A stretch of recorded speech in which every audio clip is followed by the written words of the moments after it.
किसी भाविक जिज्ञासु का प्रश्न है, जबकि हम जानते हैं कि यह शरीर नश्वर है, तो आपकी नज़र में जीवन की क्या परिभाषा?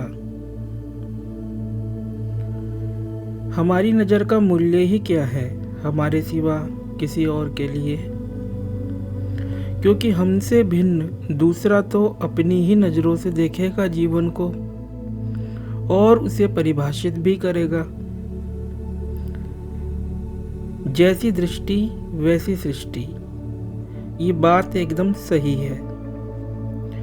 यदि हम स्वयं को व्यक्ति मात्र मानते, जानते एवं समझते हैं, तो चाहे खुद से जीवन को परिभाषित करें या दूसरे किसी अन्य की जीवन के प्रति परिभाषा प्राप्त करें, दोनों ही परिस्थितियों में वह जीवन को व्यष्टिगत रूप से परिभाषित करेगा, ना कि समष्टिगत रूप से।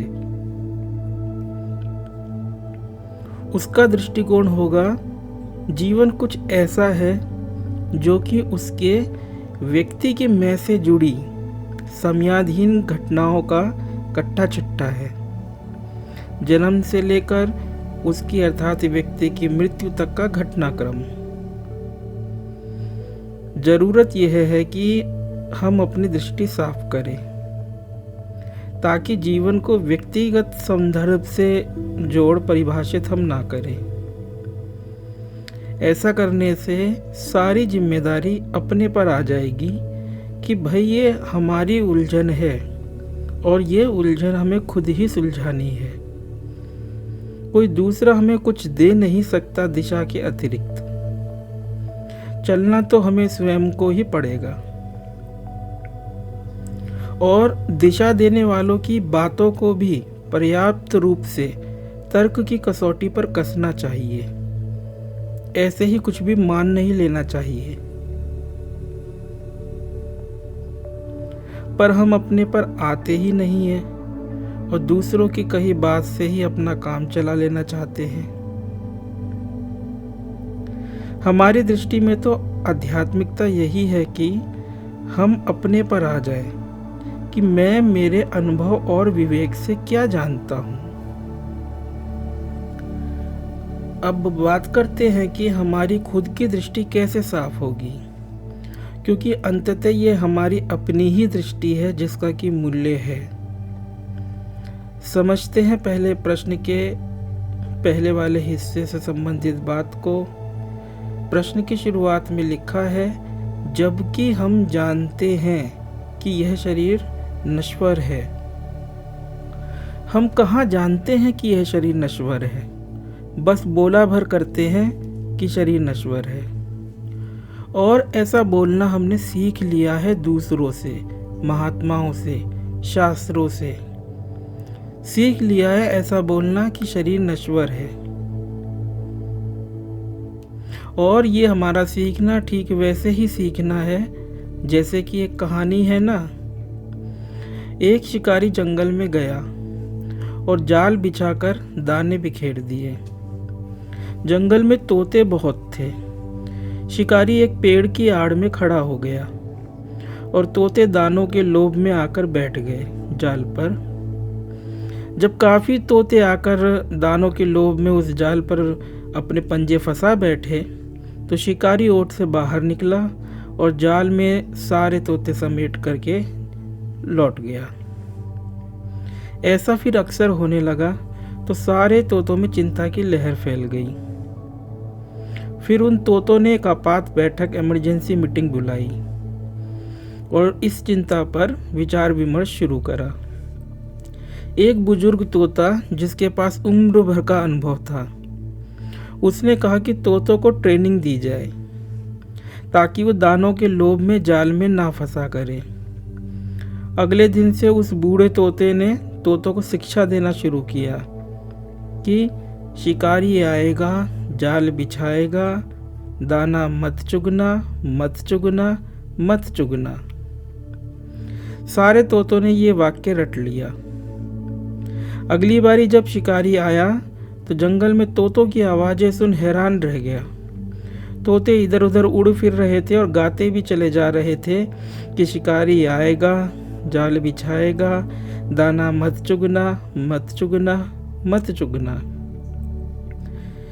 शिकारी हताश हो गया। उसने सोचा कि ये सब तोते तो परम ज्ञानी महापुरुष हो गए, अब मेरी दाल यहाँ पर कहाँ से गलेगी। लेकिन उसने बाद में सोचा कि इतनी दूर से जब मैं आया ही हूँ तो जाल बिछा देता हूँ, क्या पता एक आधी तोता पकड़ में आ ही जाए, कम से कम खाली हाथ तो नहीं लौटूंगा। उसने जाल बिछाया और जाल बिछाकर पहले की भांति दाने बिखेर दिए और एक पेड़ की ओट में जाकर खड़ा हो गया और देखने लगा। उसके विस्मय की सीमा न रही। एक एक करके सारे तोते जाल पर आ बैठे और दाना चुगने लगे और बोलते भी रहे, शिकारी आएगा, जाल बिछाएगा, दाना मत चुगना, मत चुगना, मत चुगना। शिकारी पेड़ की ओट से निकला हंसते हुए और उन सारे भोंदू तोतों को जाल में समेटकर चलते बना। कुछ ऐसी ही परिस्थिति हमारी भी है। हम बोलते हैं शरीर नश्वर है, संसार माया है। ऐसी ना जाने कितनी ही बड़ी बड़ी बातें हमने सीख ली और उन्हें हम बोला करते हैं। हमारी हालत उन भोंदू तोतों की भांति हो रखी है जो बोल दिया रटने लगे, जो सिखा दिया उसको रटने लगे। किसी ने कहा ये लो माइक और दिन भर ओम ओम बोलो, तो भोंदुओं की तरह वह भी करने लगे और समझते हैं कि हम कोई धार्मिक कृत्य कर रहे हैं। ऐसे ही ना जाने कितने तरीके के कर्म कुकर्म हम अध्यात्म के नाम पे किया करते हैं। शरीर नश्वर है ये हमने सुना है, इसे गुनाह नहीं है। किसी भी बात को हमें श्रवण से मनन की ओर ले जाना चाहिए और फिर मनन से निधिध्यासन की ओर ले जाना चाहिए। बिना मनन के श्रवण टिकना नहीं है। मनन का अभिप्राय है चिंतन करना चाहिए, तर्क करना चाहिए, परीक्षा करनी चाहिए इस बात की कि कैसे शरीर नश्वर है। अभी हम प्रश्नकर्ता के प्रश्न के पहले हिस्से पर चर्चा करने जा रहे हैं। प्रश्न इस प्रकार से था कि जबकि हम जानते हैं कि शरीर नश्वर है, तो आपकी नज़र में जीवन की परिभाषा क्या है? यदि हम यह समझ और जान लेंगे कि शरीर नश्वर है, तो प्रश्न का अगला हिस्सा, आगे का हिस्सा अपने आप सुलझ जाएगा कि हमारी नज़र में जीवन की परिभाषा क्या है।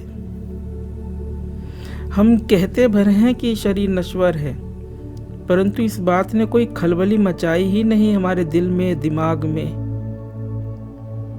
ये स्टेटमेंट कि शरीर नश्वर है अपने आप में क्रांतिकारी बात है। आपके घर में यदि आग लग जाए तो सबसे पहले आप क्या करोगे? निश्चित ही भागोगे बाहर। ऐसे ही राजकुमार सिद्धार्थ, भगवान बुद्ध का जो नाम था, राजकुमार सिद्धार्थ को पता चला कि एक दिन ऐसा है, उनको ज्ञान हुआ कि शरीर नश्वर है। उनके सारथी चन्ना ने उन्हें बताया। हम कहानी नहीं कहेंगे पूरी, लगभग सभी को पता होगी। जिस सारथी ने बताया कि वृद्धावस्था सबको आती है, मृत्यु सबको आती है, उस सारथी के भीतर इस ज्ञान ने खलबली नहीं मचाई, पर राजकुमार सिद्धार्थ के चित्त में तीर की तरह यह बात धस गई। फिर आगे का उनका जीवन किस प्रकार से रूपांतरित हो गया, ये हम सभी जानते हैं। वस्तुतः हम जीते थोड़ी ही हैं इस बात को कि शरीर नश्वर है। हम कहते हैं उन भोंदू तोतों की तरह जो कहानी अभी सुनाई। बौद्ध धर्म की जो शाखा श्रीलंका, म्यांमार, इंडोनेशिया, वियतनाम और थाईलैंड में फैली, उसे थेरवाद के नाम से जाना जाता है। उसमें है एक साधना जिसे कि बौद्ध भिक्षु शरीर की नश्वरता और उसकी वास्तविक प्रकृति जानने हेतु करा करते हैं। हम थोड़ा सा उदाहरण इस साधना का इसलिए दे रहे हैं ताकि यह बात स्पष्ट हो सके कि हम बोलते भर हैं कि शरीर नश्वर है, पर जानते नहीं हैं। उस साधना में माइंडफुलनेस अर्थात सजगता के साथ में शरीर की वास्तविक प्रकृति पर विचार किया जाता है। और ये साधना दो प्रकार से की जाती है। एक तो यह कि खुद के शरीर पर ही एक्सपेरिमेंट करा जाए, विचार करा जाए, अर्थात सजगता के साथ में शरीर के बाहरी अवयवों को उनके वास्तविक स्वरूप, मांस चमड़ी के स्वरूप में समझते हुए कल्पना के द्वारा किसी भी एक स्थान से शरीर को खोल भीतर के अवयवों, हड्डियों की, मांसपेशियों की, खून की, इन सब की तहकीकात की जाए कि ये सब है शरीर में। और इसी साधना के दूसरे प्रकार में कल्पना के द्वारा किसी अन्य के शरीर के शव को सामने रखकर, मानसिक दृष्टि के सामने रखकर चीरा फाड़ी करी जाती है कल्पना से, सजगता के साथ में। एक एक हिस्सा उस काल्पनिक शव का खोलकर जांचा परखा जाता है। आप कह सकते हैं कि ये सब कल्पना है, परंतु इस कल्पना में आपकी सजगता, अवेयरनेस जुड़ी हुई होती है, जिसके परिणाम स्वरूप प्रत्यक्षते शरीर भीतर से खुल खुल करके अपना नारकीय स्वरूप दिखाने लगता है। हमने स्वयं के शरीर के साथ करा, देखा, ऐसा जाना तब बता रहे हैं। इससे अपना शरीर तो एक मांस, हड्डी, मलमूत्र की थैली जानने में आता ही है, बल्कि दूसरों का भी ऐसा ही जानने में आता है। परंतु ये सब करना नहीं है। ये हम केवल मात्र इसलिए बता रहे हैं कि हमें ये बोध हो सके कि जिस शरीर के साथ हम जी रहे हैं उसकी वास्तविक हालत ना जानते हुए हम बोलते भर हैं कि शरीर नश्वर है। ऐसा सीख लिया है हमने किताबें पढ़ के, महात्माओं का सत्संग सुन करके। यदि इस साधना द्वारा या अन्य उपाय द्वारा, जैसे कि विवेक विचार द्वारा हम चिंतन करेंगे तो चीज़ें हमारे लिए बदल जाएंगी, क्योंकि चिंतन हमें रूपांतरित कर देता है। हम मनन की बात कर रहे हैं, पहले जैसे बताया था, श्रवण, मनन, निधिध्यासन, ये 3 चरण है। श्रवण अर्थात सुनना, सुन तो हमने लिया, लेकिन मनन उस सुने हुए को गुनना। यदि हम श्रवण से मनन की ओर जाएंगे तो एक प्रकार की क्रांति आ जाएगी, और जब हम ही बदल गए तो हमारा दृष्टिकोण भी बदल जाएगा इस जीवन को देखने का। जैसे कि यदि हम लाल चश्मा लगाए तो लाल ही लाल दिखाई देगा, और यदि नीला चश्मा लगाए तो नीला नीला ही दिखाई देगा। तो अध्यात्म नाम है बिना किसी रंग का चश्मा लगाओ, अर्थात चीज़ों को, घटनाओं को, परिस्थितियों को वैसा देखो जैसे कि वे वस्तुतः हैं। अंततः आपका दृष्टिकोण मायने रखता है, ना कि हमारा, कि हम जीवन को किस प्रकार परिभाषित करेंगे। जैसे जल होता है, उसे जिस बर्तन में डालो वो वैसा ही आकार ग्रहण कर लेता है। ठीक इसी प्रकार से जैसा हमारा दृष्टिकोण होता है, जीवन हमारे लिए वैसा ही परिभाषित हो जाता है। हम जो ये कहते हैं कि शरीर नश्वर है, इस बात को श्रवण मात्र तक ना रोक कि बस सुन लिया और बोल दिया। हम इस बात पर यदि चिंतन करेंगे, मनन करेंगे, या जैसे अभी एक बौद्ध लोगों की साधना हमने बताई वैसा कुछ करेंगे, तो ये बात कि शरीर नश्वर है, ये बात मनन का रूप धारण कर लेगी। फिर उसके बाद बाकी शेष रह जाता है मनन द्वारा निश्चित की गई बात को अपने दैनिक व्यवहार में जीना। यह है निधिध्यासन। अब शरीर नश्वर है, इस बात को और गहराई से समझते हैं।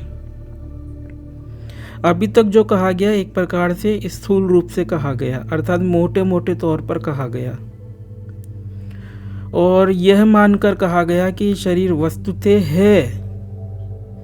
अब इस बात पर विचार करते हैं कि कहीं कोई शरीर नहीं है।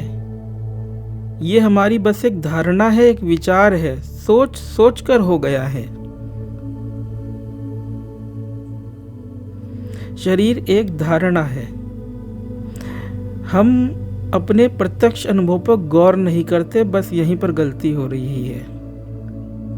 सामने जैसे वृक्ष है तो आप वृक्ष का अनुभव नहीं करते, वृक्ष तो एक संज्ञा है, एक नाउन है, जो कि भाषा के द्वारा आपको प्राप्त है। आप छवि भी नहीं देखते कोई, क्योंकि छवि अर्थात दृश्य भी धारणा है, विचार है। तो फिर आप क्या देखते हैं?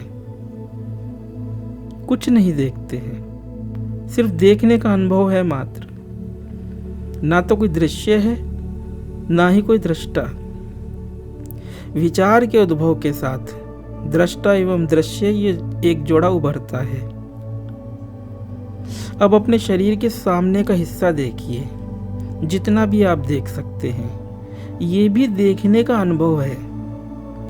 इस देखने के अनुभव में किसी हाथ, किसी पैर आदि की धारणा आप करते हैं। यदि भाषा छीन ली जाए तो सब गड्ढमड हो जाएगा, सिर्फ एक्सपीरियंसिंग, देखने का अनुभव मात्र रह जाएगा। इतनी साफ प्रत्यक्ष बात को इग्नोर ना करें। आंख बंद करने पर एक नया देखने का अनुभव है, जिसमें काले अथवा लाल भूरे रंग की प्रतीति है। पुनः आंख खोलने पर अब यह तीसरा नया देखने का अनुभव है, जिसका आंखें बंद करने से पूर्व के पहले वाले देखने के अनुभव से कोई भी लेना देना या रिश्ता नहीं है। रिश्ता आप जोड़ते हो, और वो भी सिर्फ विचार के द्वारा।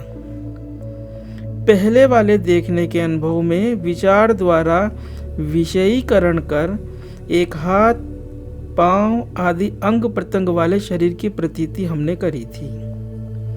अब इस तीसरे वाले देखने के अनुभव में विचार द्वारा विषयीकरण कर एक हाथ, पांव आदि अंग प्रत्यंग वाले शरीर की प्रतीति भी हम कर रहे हैं। ये दूसरी प्रतीति थी, ये तीसरी प्रतीति है, और वो पहली प्रतीति थी।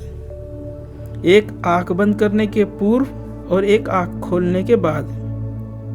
और फिर विचार द्वारा ही हम इस तीसरे अनुभव को के पहले वाले अनुभव से संबद्ध कर यह प्रतीति करते हैं कि मैं उसी शरीर को देख रहा हूं जिसे आंख बंद करने से पूर्व देखा था।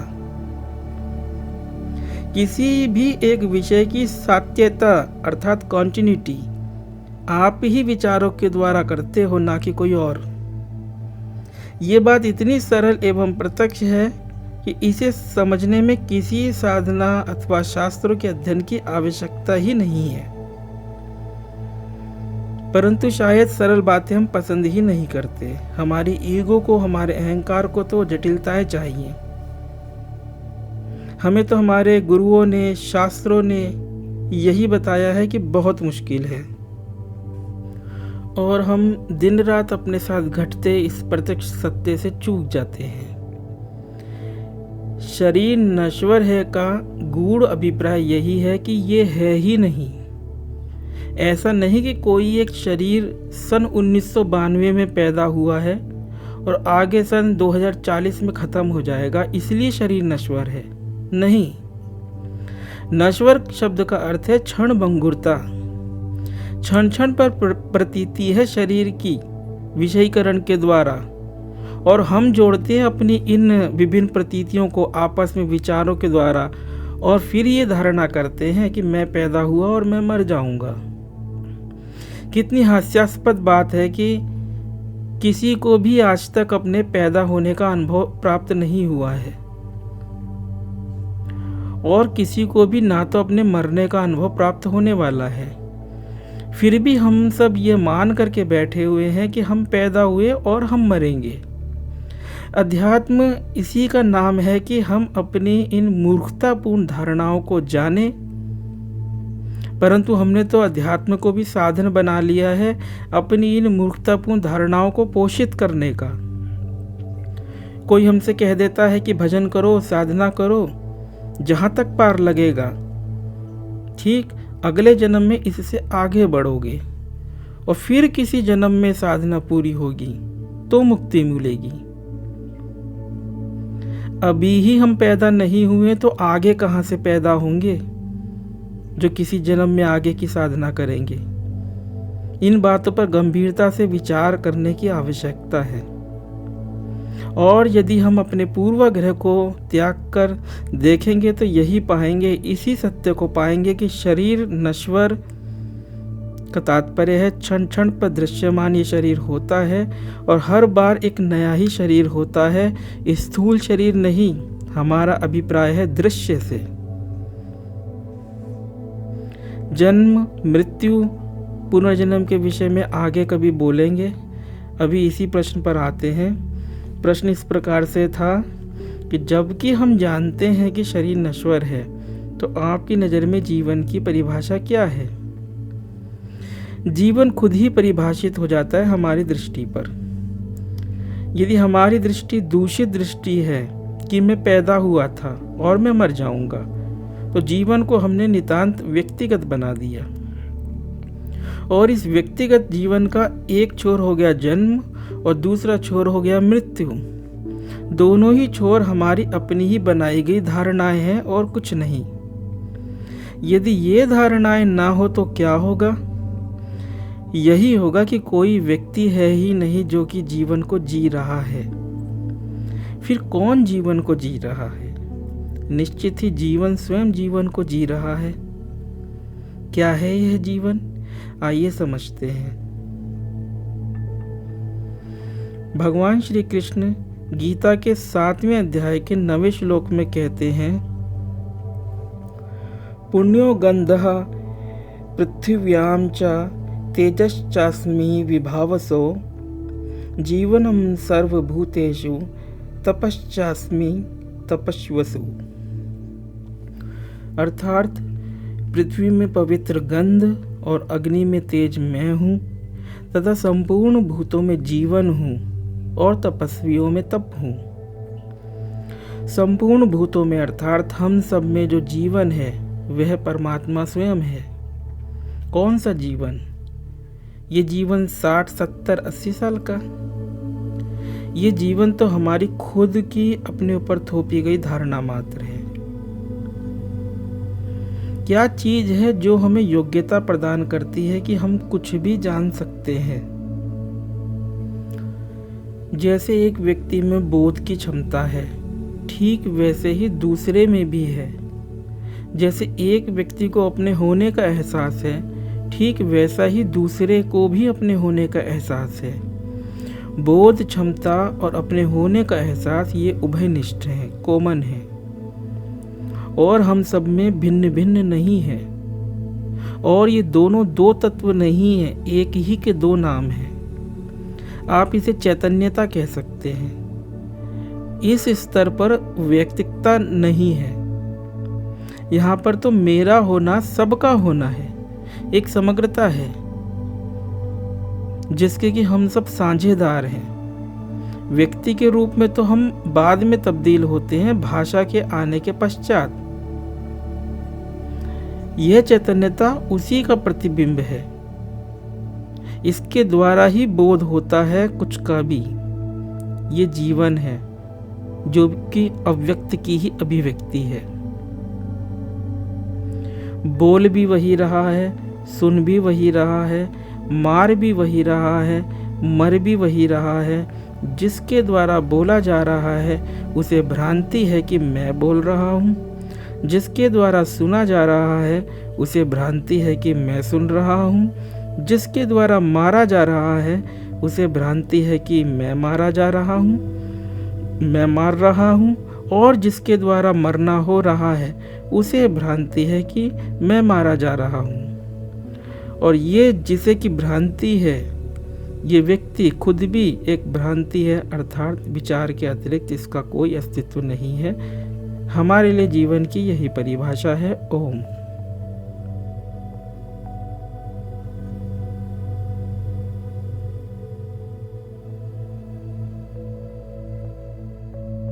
अगर आपको यह वीडियो पसंद आया है तो वीडियो को लाइक जरूर करें और चैनल को सब्सक्राइब कर इस ज्ञान के प्रवाह में अपनी श्रद्धांजलि अर्पित करें।